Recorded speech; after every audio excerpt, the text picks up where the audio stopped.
Hello class. तो आज हम लोग बात करने वाले हैं न्यूट्रिशनल मैनेजमेंट के बारे में। ठीक है। तो न्यूट्रिशनल मैनेजमेंट से कैसे हम ट्यूबरकुलोसिस के इन्फेक्शन से बच सकते हैं। ठीक है।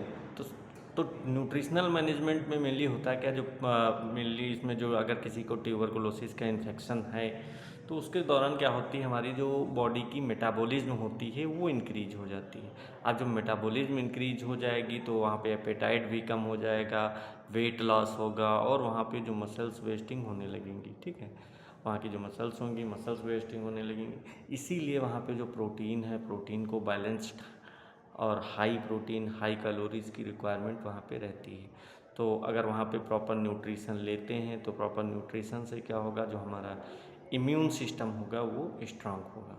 अब जब इम्यून सिस्टम स्ट्रांग होगा तो जो डैमेज टिश्यू होंगी उनकी रिपेयरिंग अच्छे से होगी और वहाँ पे जो बॉडी की स्ट्रेंथ होती है वो भी बढ़ जाती है और रिकवरी भी फास्ट होती है। ठीक है। तो अब कौन कौन सी डाइट्स में शामिल करेंगे जिसमें हाई प्रोटीन कंटेंट रहता है। तो सबसे पहले हाई प्रोटीन डाइट में मिल्क हो गया। ठीक है। तो हाई प्रोटीन डाइट में जैसे, और जब प्रोटीन ज़्यादा होगी तो क्या होगी, हमारी ग्रोथ और कह सकते हैं रिपेयरिंग, मसल टेंशन, ये सारी चीज़ें वहाँ पे इंक्रीज हो जाएंगी। ठीक है। तो पेशेंट जो रहेगा उसमें भी प्रोटीन इन्फेक्शन का रिड्यूस हो जाएगा, इन्फेक्शन इतना नहीं होगा। ठीक है। और वहाँ पे मसल ब्रेकडाउन भी रिड्यूस हो जाएगा। तो मिल्क मिल्क भी कैसा है, एक हाई क्वालिटी प्रोटीन रहती है इसमें। प्रोटीन के अलावा कैल्शियम हो गया, विटामिन डी हो गया, विटामिन B12 हो गया, ये सारे कंपोनेंट्स इसमें प्रेजेंट रहते हैं। ठीक है। तो ये क्या करेंगे, हमारी बॉडी की स्ट्रेंथ हो गई, बोन हेल्थ है, जो टिश्यू रिपेयरिंग होता है उसको और टिश्यू को रिपेयर करने में हेल्प करता है। ठीक है। तो और ये आसानी से कह सकते हैं डाइजेस्ट भी हो जाता है। तो इसीलिए अगर किसी ट्यूबरकुलोसिस पेशेंट को हम क्या कर सकते हैं, वहाँ पे मिल्क दे सकते हैं। ठीक है। मिल्क अप्लाई कर सकते हैं। इसके अलावा तो दूसरा फूड क्या है, एग है। एग में क्या होगा, एग भी प्रोटीन की जो एग रहेगा ये, इसमें भी जो प्रोटीन रहती है अबंडेंट फार्म में रहती है। ठीक है। क्योंकि बहुत सारे इसमें इसेंशियल अमीनो एसिड्स प्रेजेंट रहते हैं। इसके अलावा प्रोटीन के अलावा इसमें विटामिन ए हो गया, विटामिन डी हो गया, आयरन हो गया। ठीक है। हेल्दी फैट्स हो गया, ये सारी चीज़ें इसके अंदर प्रेजेंट रहती हैं। तो ये क्या करेंगे, हमारी मसल को रिपेयर करती हैं, इम्यून फंक्शन को स्ट्रांग करेंगे और वहाँ पे कह सकते हैं फास्ट जो रिकवरी होगी उसको भी ये फास्ट करेंगे। ठीक है। नेक्स्ट है फिश। फिश भी क्या रहेगी, वहाँ पे ओमेगा 3 फैटी एसिड्स हो गया, विटामिन डी हो गया और इसके अलावा आयोडीन्स हो गया, इसका अच्छा सोर्स माना जाता है। प्रोटीन भी रहती है, प्रोटीन भी इसमें प्रेजेंट रहेगी।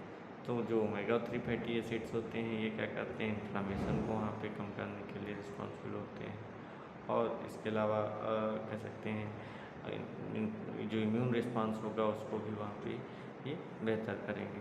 ठीक है। और फिश की बात करें तो फिश भी इजीली डाइजेस्टेबल होती है, इसीलिए वहाँ पे जो ट्यूबरकुलोसिस पेशेंट होते हैं उनमें एज ए फूड के रूप में उसको हम दे सकते हैं। ठीक है। नेक्स्ट बात करते हैं चिकन की। तो चिकन में मोस्टली जो क्या रहता है, स्किनलेस चिकन जो रहेगा वो उसके अंदर लेन प्रोटीन बहुत ज़्यादा सोर्स अबंडेंट फार्म में प्रेजेंट रहती हैं। ठीक है। और ये किसके लिए रिस्पॉन्सिबल होगी, तो ये हमारे मसल स्ट्रेंथ के लिए हो गया, बॉडी टिश्यू की रिपेयरिंग के लिए हो गया और इम्यून सिस्टम को वहाँ पे स्ट्रांग करने का वर्क करता है। ठीक है। इसके अलावा नेक्स्ट है चिकन के बाद सोयाबीन। तो सोयाबीन भी प्लांट बेस्ड कह सकते हैं प्रोटीन होती है, ये भी एक अच्छा सोर्स माना जाता है। इसेंशियल अमीनो एसिड्स इसमें प्रेजेंट रहते हैं। ठीक है। बहुत सारे इसेंशियल अमीनो एसिड्स होते हैं जिनके अंदर अमीनो कह सकते हैं प्रोटीन्स बहुत अमाउंट में प्रेजेंट रहती है। ठीक है। और वहाँ पे हेल्दी फैट्स भी रहेगी, कैल्शियम भी रहेगी, ये सारे वहाँ पे न्यूट्रिएंट्स सोयाबीन के अंदर प्रेजेंट रहते हैं। तो जो यहाँ पे ऐसे पेशेंट जो कि वेजिटेरियन है, जो वहाँ पे मीट या फिर एग नहीं ले रहे हैं, फिश नहीं ले रहे हैं, तो उनको हम सोयाबीन दे सकते हैं, जिससे क्या होगा, उनकी जो प्रोटीन की रिक्वायरमेंट होगी वो वहाँ पे कंप्लीट हो जाएगी। ठीक। तो वहाँ पे हम दे सकते हैं इसका। नेक्स्ट बात करते हैं पल्सेस के बारे में। जो पल्सेस में क्या रहती है, वहाँ पे बहुत सारी प्रोटीन्स प्रेजेंट रहती है, डाइटरी फाइबर्स रहते हैं, फोलिक एसिड हो गया, बी कॉम्प्लेक्स हो गया, ये सारी चीज़ें पल्स में प्रेजेंट रहती हैं। पल्स किसके लिए रिस्पॉन्सिबल होता है, तो प्रोटीन के लिए होता है। अगर वहाँ पे प्रॉपर इनटेक कर रहे हैं पल्स, तो क्या होगी, बॉडी की जो स्ट्रेंथ है, हीमोग्लोबिन है, प्रोटीन है, वो सभी एबंडेंट फॉर्म में वहाँ पे मिलेंगी। ठीक है, तो इसलिए वहाँ क्या करते हैं, इसको सोर्स ऑफ एनर्जी कहते हैं। ठीक है, तो यहाँ पे भी पल्स क्या करेंगे, जो ट्यूबरकुलोसिस का पेशेंट रहेगा उसमें डेली डाइट में हम इसको दे सकते हैं, भी एक इम्पॉर्टेंट रोल प्ले करती हैं। ठीक है, तो अगर मान लिया हम वहाँ पे जो ट्यूबरकुलोसिस का पेशेंट है उसको हम प्रॉपर अमाउंट में वहाँ पे प्रोटीन्स दे रहे हैं डाइट में, उससे क्या होगी, उसकी जो बॉडी की रिपेयरिंग होगी वो फास्ट होगी। इसके अलावा वहाँ पे मसल के मास भी इंक्रीज होगा, और जो यहाँ पे इम्यून सिस्टम रहेगा वो भी स्ट्रांग होगा जाके। ठीक है, तो ये सारी चीज़ें रहती हैं जिनके कारण वहाँ पे अपनी इम्यूनिटी को बूस्ट करेंगे। जब इम्यूनिटी बूस्ट होगी तो टिश्यू की रिपेयरिंग भी फास्ट होती है। ठीक है, नेक्स्ट तो ये थे सारे प्रोटीन कंटेंट के लिए, जिसमें प्रोटीन का कंटेंट बहुत हाई रहता है। ठीक है, तो इनको जो पेशेंट है वहाँ पे ट्यूबरकुलोसिस का, उसको हम दे सकते हैं, जिससे क्या होगी, उसको प्रोटीन का कंटेंट पूरा हो जाएगा। और प्रोटीन को मानते क्या है, बॉडी बिल्डिंग मटेरियल माना जाता है। ठीक है, तो ये क्या करेगा, अगर ज़्यादा अमाउंट में प्रोटीन ले रहे हैं तो हमारी इम्यूनिटी बूस्ट होगी और वहाँ पे इम्यून फंक्शन डिसबैलेंस नहीं होगा। ठीक है, नेक्स्ट हम लोग बात करते हैं एनर्जी रिच फूड। बहुत सारे ऐसे फूड्स रहेंगे जो कि एनर्जी रिच होते हैं। कहने का मतलब है जिससे हमको क्या मिल सके, वहाँ पे एक हाई कह सकते हैं एडिक्यूट अमाउंट में वहाँ पे कैलोरीज या फिर एनर्जी मिल सके।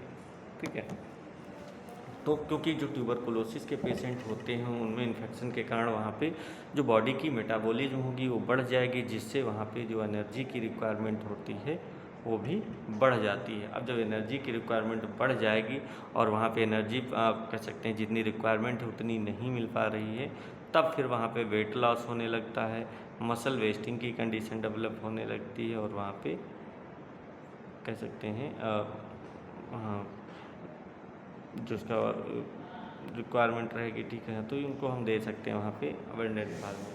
ठीक है, अभी एनर्जी रिच फूड हम कहाँ से लेंगे, जो एनर्जी रिच फूड है, अगर मैंने बताया जो एनर्जी ना मिले तो क्या होगा, वेट लॉस होगा, वीकनेस फील होगी उसको। ठीक है, मसल वेस्टिंग की कंडीशन होगी। तो इसीलिए ऐसे फूड जिनमें हाई कैलोरीज वहाँ पे एनर्जी मिल सके उनका हम यूज करते हैं।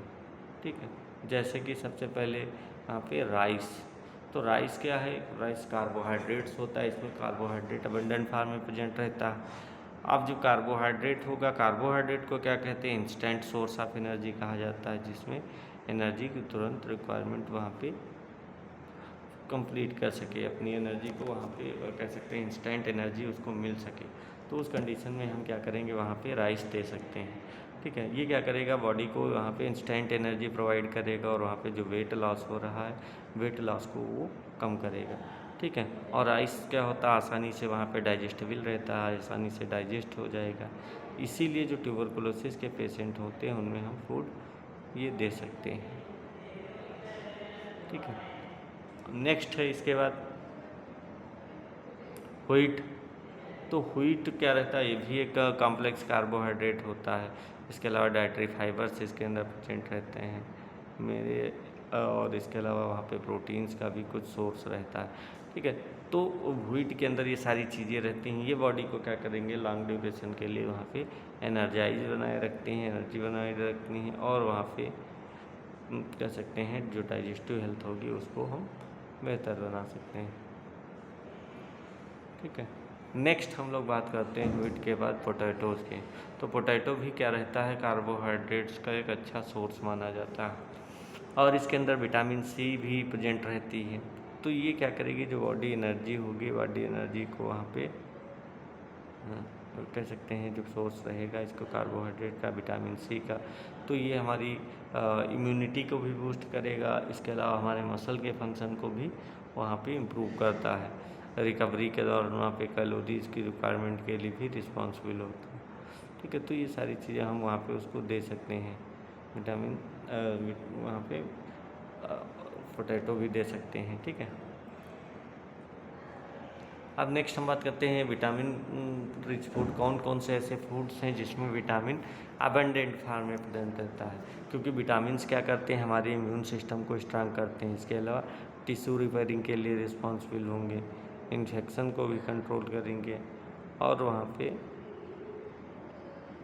कह सकते हैं दे सकते हैं सारी चीज़ें, ठीक है।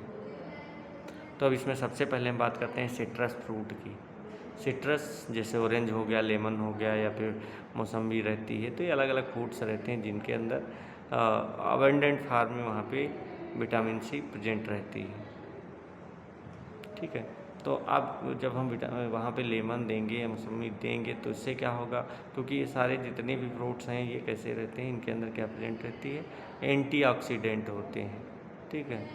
जब एंटीऑक्सीडेंट होंगे तो क्या करेंगे, हमारी क्या कह सकते हैं वुंड हीलिंग की प्रॉपर्टी को या फिर जो टिश्यू रिपेयरिंग को है ये फास्ट कर देते हैं। वहाँ पे अच्छे से टिश्यू रिपेयरिंग होगी और वहाँ पे वुंड हीलिंग भी अच्छी होती है, ठीक। नेक्स्ट है ग्रीन लीफी वेजिटेबल्स।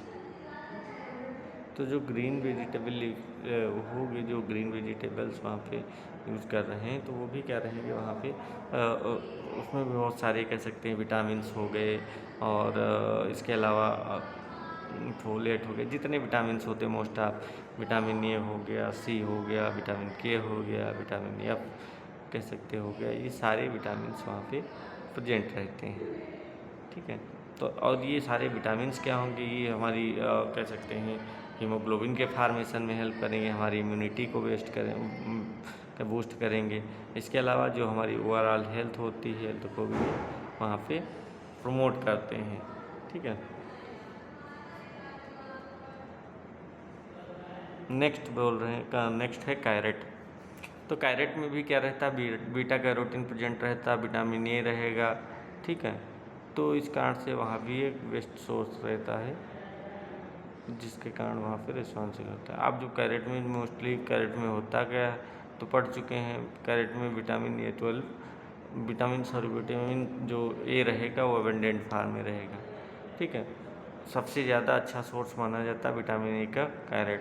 तो ये क्या होगा, जो विटामिन ए है ये वहाँ पे जो लंग्स हो गया, स्किन हो गया, या फिर जो म्यूकस मेम्ब्रेन होती है उसको हेल्दी करने में हेल्प करती है, ठीक, वो हेल्दी बना रहेगा, ठीक।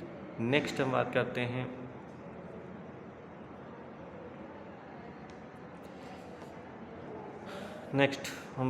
हैं मिनरल्स की। जो मिनरल्स होते हैं, ठीक है, तो मिनरल्स भी कह सकते हैं वहाँ पे इसेंशियल होते हैं, क्योंकि ये क्या करते हैं, मिनरल्स हमारी बॉडी की जो मेटाबॉलिज्म है, एंजाइम फंक्शन है, या फिर जो इम्यून रिस्पांस होता है उसके लिए रिस्पॉन्सिबल होते हैं, और एज ए माइक्रो न्यूट्रिएंट्स की तरह बिहेव करते हैं, ठीक है। तो जो ट्यूबरकुलोसिस पेशेंट होंगे उसमें मोस्टली वहाँ पे कह सकते हैं प्रेजेंट रहेंगे, आयरन और जिंक ये सारी चीज़ें रिक्वायरमेंट रहती हैं, इस कारण से वहाँ उनको यूज़ करते हैं। अब देखो कौन कौन से हैं, आयरन है, जिंक है। तो जो आयरन है, आयरन मेनली किसके लिए रिस्पॉन्सिबल होती है, हीमोग्लोबिन के लिए रिस्पॉन्सिबल होती है, हीमोग्लोबिन में प्रेजेंट रहती है आयरन। तो जो आयरन होगा ये क्या रहेगा, हीमोग्लोबिन के फार्मेशन के लिए रिस्पॉन्सिबल होगी वहाँ पे, ठीक है। और अगर वहाँ पे आयरन की डिफिशियंसी हो जाती है तो क्या होगा, वहाँ पे एनीमिया काज हो जाती है, ठीक है। एनीमिया का जिससे क्या होगा, पेशेंट वहाँ पे फटीग है की कंडीशन, या फिर वहाँ पे कह सकते हैं रिकवरी जो हो जाएगी वो भी वहाँ पे स्लो हो जाएगी, ठीक। नेक्स्ट है, अगर आयरन वहाँ पे हम इंटेक नहीं करेंगे प्रॉपर तो क्या होगा, वहाँ पे ऑक्सीजन का ट्रांसपोर्ट नहीं हो पाएगा, जिससे बॉडी की स्ट्रेंथ वहाँ पे बढ़ती नहीं है, ठीक है। तो देखो मैंने बताया भी था, क्योंकि जो आयरन होता है ये क्या करता है, ऑक्सीजन को बाइंड करने का काम करता है, और हर एक ऑक्सीजन मालिक्यूल्स को एक आयरन का मालिक्यूल्स बाइंड करता है, ठीक है। इसमें प्रेजेंट कितने रहते हैं, 4 प्रेजेंट रहते हैं। तो हर एक ऑक्सीजन को बाइंड करने के लिए क्या चाहिए, वहाँ पे अबंडेंट फॉर्म में आयरन चाहिए, ठीक है। क्योंकि तभी ऑक्सीजन वहाँ पे आयरन के साथ बाइंड होगी। जब आयरन के साथ बाइंड होगी तभी वहाँ पे ट्रांसपोर्ट होगा। ठीक है, तो इसीलिए वहाँ पे आयरन इनटेक क्या करना चाहिए, बढ़ाना चाहिए, जिससे क्या हो कि ऑक्सीजन का ट्रांसपोर्ट बेहतर हो और वहाँ पे बॉडी की स्ट्रेंथ इम्प्रूव हो। ठीक है, नेक्स्ट हो गया जिंक। जिंक भी क्या होता है, एक इम्यून सिस्टम के लिए रिस्पॉन्सिबल होता है। नॉर्मल जो इम्यून के फंक्शन होते हैं उन इम्यून सिस्टम के, उनके लिए रिक्वायरमेंट होता है जिंक। ठीक है, तो अगर वहाँ पे वुंड हीलिंग है या फिर सेल ग्रोथ हो गई, इन्फेक्शन कंट्रोल करने में कह सकते हैं ये इम्पॉर्टेंट रोल प्ले करेगा। तो अबेंडेंट जिंक लेने से क्या होगा, वहाँ पे जो ट्यूबरकुलोसिस पेशेंट रहते हैं उनमें रिकवरी फास्ट हो जाएगी। ठीक है, तो उनमें क्या होगी, रिकवरी फास्ट हो जाएगी। ठीक है, तो ये मिनरल्स थे। इसके अलावा जिंक के अलावा ड्रिंकिंग एडिक्यूट वाटर, तो वहाँ पे जो ट्यूबरकुलोसिस का पेशेंट होता है उसको एडिक्यूट अमाउंट में वहाँ पे वाटर इनटेक करना चाहिए। क्योंकि अगर वहाँ पे एडिक्यूट अमाउंट में वहाँ पे वाटर इनटेक कर रहा है, उससे क्या होगा, जो बॉडी का हाइड्रेशन होगा वो बॉडी हाइड्रेट रहेगी, वहाँ पे डाइजेशन बेहतर रहेगा, और वहाँ पे जो फीवर के दौरान होने वाले जो फ्लूइड लॉस होता है वो भी वहाँ पे फ्लूइड लॉस नहीं होगा। ठीक है, फ्लूइड का लॉस नहीं होगा, और वहाँ पे जो टॉक्सिन्स हैं, टॉक्सिन्स को किडनी के थ्रू वहाँ पे बाहर निकालने में हेल्प मिलेगी। ठीक है, तो नॉर्मली क्या होगा, जो पेशेंट होता, पेशेंट को 2 से 3 लीटर कम से कम डेली वाटर इनटेक करना ही चाहिए। ठीक है, अगर कोई यहाँ पे कोई मेडिकल कंडीशन ना है तो उस नॉर्मल हेल्दी पर्सन को इतना वाटर इनटेक करना चाहिए। ठीक है, तो ठीक है, तो वो सभी को पेशेंट की कंडीशन देख के करते हैं। अगर वहाँ पे कोई कंट्राइंडिकेशन है तब अवॉइड करेंगे, वैसे वहाँ पे देते हैं, वाटर इनटेक करने के लिए बोला जाता है। नेक्स्ट है अवॉइड अल्कोहल एंड स्मोकिंग। तो अल्कोहल और स्मोकिंग दोनों ही पल्मोनरी ट्यूबरकुलोसिस के लिए पॉजिटिव कह सकते हैं रिस्क फैक्टर रहते हैं। मैंने रिस्क फैक्टर में भी बताया भी था कि जो अल्कोहल है एंड स्मोकिंग है, ये दोनों ही रिस्क फैक्टर होते हैं। ठीक है, कैसे काज होता है मैंने बताया था, जो रहेगा कैसे काज होगा जाके इसके बारे में बताया था। ठीक है, तो वहाँ पे ये केवल ऐसा नहीं कि ट्यूबरकुलोसिस के लिए ही हार्मफुल होता है, इसके अलावा अदर जितनी भी लंग्स डिजीज होती हैं, चाहे तुम्हारा वो इम्फाइसीमा हो, ब्रोंकाइटिस हो, सभी के लिए वहाँ पे स्मोकिंग है और अल्कोहल है अवॉइड करना चाहिए। ठीक है, क्योंकि जो स्मोकिंग है इससे क्या होगा, जो लंग्स हैं, लंग्स वहाँ पे डैमेज हो जाते हैं, और जो हीलिंग का प्रोसेस होगा वो भी स्लो हो जाएगा। ठीक है, तो ट्यूबरकुलोसिस के ट्रांसमिशन के लिए कह सकते हैं वहाँ पे एज ए कॉम्प्लिकेशंस की तरह वहाँ पे रहेगा, कॉम्प्लिकेशन काज कर सकता है। ठीक है, ऐसे ही इसमें बात करें अल्कोहल की, तो अल्कोहल क्या करता है, हमारे लीवर को इफेक्ट करता है, जो कि मोस्ट ऑफ जो एंटी ट्यूबरकुलोसिस ड्रग्स होती हैं वो भी लीवर पर इफेक्ट डालती हैं। इसीलिए जो अल्कोहल कंजप्शन होता है उसको ड्रग थेरेपी के दौरान रिड्यूस कर देते हैं। ठीक है, क्योंकि अगर वहाँ पे हम अल्कोहल कंजप्शन करेंगे, अगर मान लिया वहाँ पे, तो उस कंडीशन में क्या होगा, वहाँ पे जो ड्रग है, ड्रग की टॉक्सिसिटी और ज़्यादा बढ़ सकती है। ठीक है, इसके जो अल्कोहल हो गया, स्मोकिंग हो गया, दोनों ही क्या करेंगे, हमारे जो इम्यून सिस्टम होता है, इम्यून सिस्टम को वहाँ पे वीक कर देते हैं। ठीक है, जब इम्यून सिस्टम वीक हो जाएगा तब वहाँ पे कह सकते हैं रिकवरी भी रहेगी, वो भी स्लो हो जाएगी, रिकवरी फास्ट नहीं होगी। ठीक है, तो इसलिए क्या करते हैं, वहाँ पे अवॉइड करते हैं। ठीक है, तो ये थे कह सकते हैं न्यूट्रिशनल मैनेजमेंट। न्यूट्रिशनल मैनेजमेंट में मैंने बताया, सबसे पहले बताया हाई प्रोटीन डाइट हो गया, इसके अलावा एनर्जी रिच फूड हो गया, जिससे क्या हमको अबंडेंट फॉर्म में वहाँ पे इंस्टेंट एनर्जी मिल सके, और वहाँ पे इसके अलावा विटामिन रिच फूड में जैसे सिट्रस हो गया, और तुम्हारा ग्रीन लीफी वेजिटेबल्स भी दे सकते हो, कैरेट दे सकते हो, ये सारी चीज़ें हो गई। मिनरल्स में आयरन हो गया, जिंक हो गया। इसके अलावा एडिक्वेट वाटर इंटेक करेंगे, अल्कोहल और स्मोकिंग नहीं करेंगे। ठीक है, तो ये जितने भी मैंने न्यूट्रिएंट्स बताए, अगर इनको प्रॉपर अमाउंट में वहाँ ले रहे हैं, फॉलो कर रहे हैं, तो इससे क्या होगा, हमारी जो इम्यूनिटी होगी बूस्ट होगी, वेट लॉस नहीं होगा, और वहाँ पे जो टिश्यूज़ होते हैं, टिश्यू की रिपेयरिंग कैपेसिटी वहाँ पे बढ़ेगी। ठीक है, और वहाँ पे जो कंप्लीट रिकवरी होगी वो भी फास्ट हो जाएगी। ठीक है, तो ये अलग अलग कंडीशन थी जिसमें हम क्या कर सकते हैं, देते हैं। नेक्स्ट हम लोग बात करने वाले हैं नर्सिंग मैनेजमेंट। ठीक है, नर्सिंग मैनेजमेंट ऑफ फार्मेसी के बारे में। अब नर्सिंग मैनेजमेंट कैसे करेंगे, ठीक है। तो इसमें नर्सिंग मैनेजमेंट कैसे करेंगे, पास hand before and after patient care. अब मेनली होता क्या है, देखो पल्मोनरी ट्यूबरकुलोसिस के ट्रीटमेंट में ये भी एक इम्पॉर्टेंट रोल प्ले करता है, क्योंकि मेनली अगर देखा जाए फंक्शन वर्क किसका रहता है तो नर्सेज का रहता है। नर्सेज ही पेशेंट की क्या करेंगे, फिजिकल कंडीशन को असेसमेंट करेंगे, मेडिकेशन हो गया, एडमिनिस्ट्रेशन हो गया, इन्फेक्शन कंट्रोल हो गया, हेल्थ एजुकेशन, फिजियोलॉजिकल सपोर्ट, ये सारी चीज़ें ओवरऑल जितने वर्क हैं वो क्या करती हैं, नर्सेज करती हैं।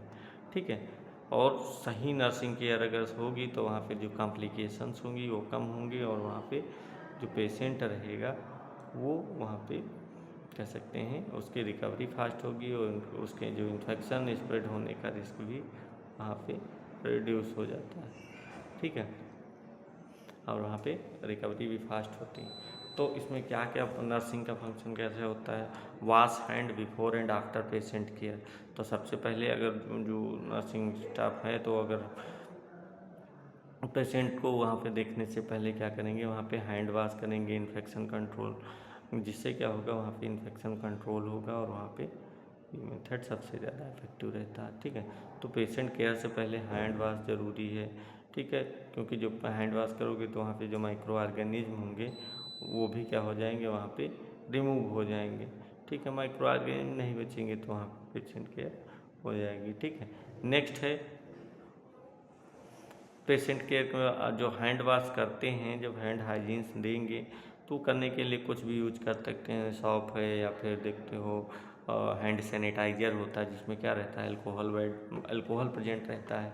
ठीक है, तो इसका यूज करके हम क्या करेंगे, वहाँ पे जो बैक्टीरिया हैं या फिर कोई भी पैथोजेंस मान सकते हैं जो हैं उनको हम प्रिवेंट कर सकते हैं। ठीक है, तो उनको हम क्या करेंगे, प्रिवेंट करेंगे।